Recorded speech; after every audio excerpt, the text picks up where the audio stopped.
In a significant foreign policy shift, Minister of Home Affairs Leon Schreiber of the Democratic Alliance has announced a new visa-free agreement allowing holders of diplomatic, official, and service passports from Ukraine to enter South Africa without visas. The announcement, aimed at bolstering diplomatic relations between two countries, has ignited mixed reactions from South African political parties and citizens. Leon Schreiber's announcement on X app noted that Ukraine has stood by South Africa during the anti-apartheid struggle, a period when black South Africans faced systematic legal discrimination.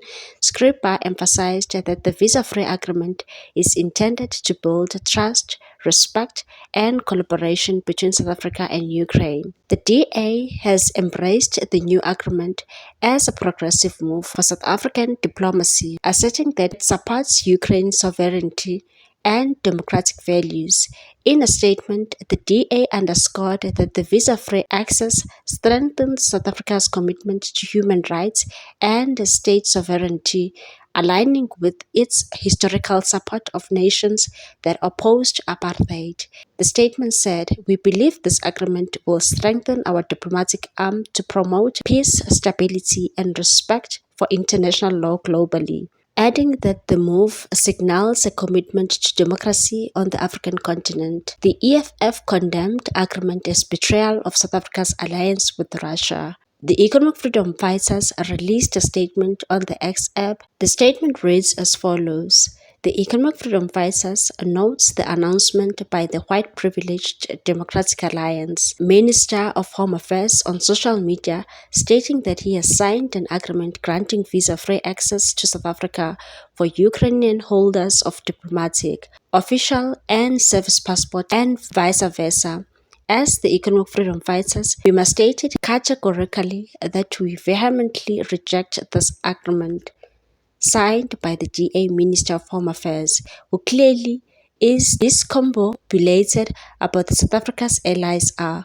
We characterize the signing of an agreement granting visa-free access for the representatives and operatives of a neo-Nazi regime of Ukraine as the ultimate betrayal of our strong solidarity with the Russia Federation. South Africa has a long-standing relationship with Russia, an allyship whose roots can be traced back to the very heart of our country's anti-imperialist and anti-apartheid struggle against Euro-Western colonizing forces.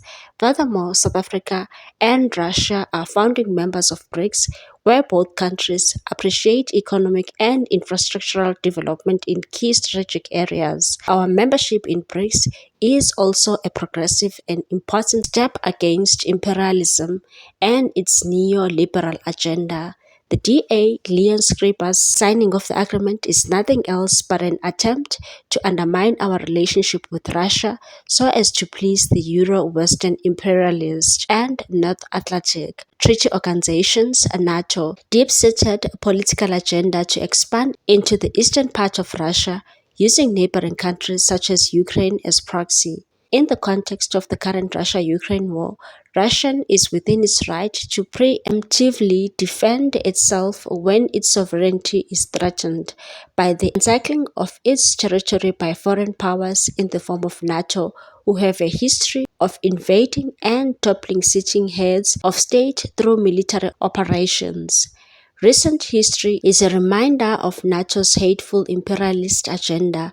It invaded Libya and violently murdered President Muammar Gaddafi. It has left Libya, once a world-class country, in absolute ruins. Another typical example in the invasion is the invasion of Iraq and killing of Saddam Hussein by the United States under the guise of looking for the weapons of mass destruction which were never found. Schreiber must know that as a country we will not be cajoled into accepting an agreement that seeks to either directly or indirectly aid Euro-Western imperialism. The DA continues to demonstrate its vile disregard for the progressive steps that government has taken against imperialism. This move further cements the fact that the DA is fully in charge of the GNU and certainly not shying away from reducing the African National Congress head of state as a dog on the chain.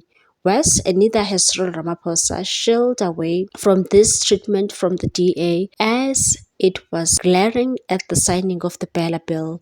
It is only white supremacist arrogance that will sign a political agreement with a state that is involved in a global conflict without discussing the matter with the head of the state and Minister of International Relations for tabling at cabinet meeting. It is clear that the DA is determined to reposition SA as pawn for imperialist powers. This agreement must be rejected by all South Africans as it seeks to open floodgates for neo-Nazi operatives to use South Africa as a base from which to process their intelligence against our ally, Russia. It is also a precursor of Zionist exodus to find refuge under the pro-Zionist and racist DA government in the Western Cape on the basis of the minister's action to aid neo-Nazi operatives and his affinity for pro-Zionism. It is fair to characterize the DA as a bunch of neo-Nazi and Zionist sympathizers who want to position South Africa as a Zionist and a neo-Nazi state by signing this treasonous agreement. The DA are the running dogs of Euro-Western imperialists, and as a progressive forces of the left, we must treat them as such. We can only hope that the President of the Republic of South Africa, Cyril Ramaphosa, does not ratify this agreement, as it will compromise our political and diplomatic ties with Russia and our membership in BRICS. People also expressed their disappointment with the X app, and one said, "You must be drunk now. When did Ukraine support us with the struggle against apartheid? You are opening up our borders to terrorists. The ANC should hang in shame." Another one said, "Minister Scriber, this is a reckless move. Granting visa-free access to Ukraine without public consultation or a clear national interest makes no sense.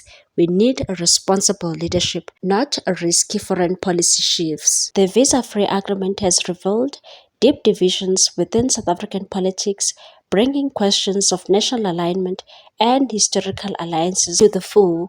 With the DA backing Ukraine's sovereignty and the EFF doubling down on solidarity with Russia, the move reflects the growing complexity in South Africa's diplomatic relationships amid shifting global dynamics. The African National Congress Secretary General also took a firm stance on the Democratic Alliance's recent push for a visa-free entry policy for Ukrainians. The SG dismissed the proposal as impractical, declaring that President Cyril Ramaphosa will not support such a move. Vicky Lembalula described the DA's proposal as crazy and firmly indicated that the ruling party will not compromise on its stance. He further urged ANC supporters not to be swayed by what he described as politically motivated provocations, reassuring comrades that the ANC will not dance to the DA's tune. What's your take on this one, people? Thanks for watching. Please subscribe for more news.